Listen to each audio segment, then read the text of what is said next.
I'm Miss Jones, and I missed you in class today.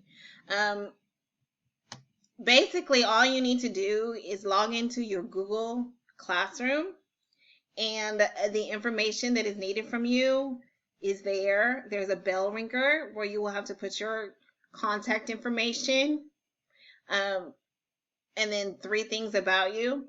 Once you've completed that, go ahead and just send me a message so that I know that it's done, so I know to go ahead and grade it for you. Another thing that we went over is the Connect Four. The Connect Four is not due until next Monday. You just go into the Google Classroom. It is also listed under classwork, and you will need to complete 4 in a row. And then you will need to actually review or provide feedback for 4 others in a row. And it needs to be 4 different people. I certainly hope to see you on Thursday in class.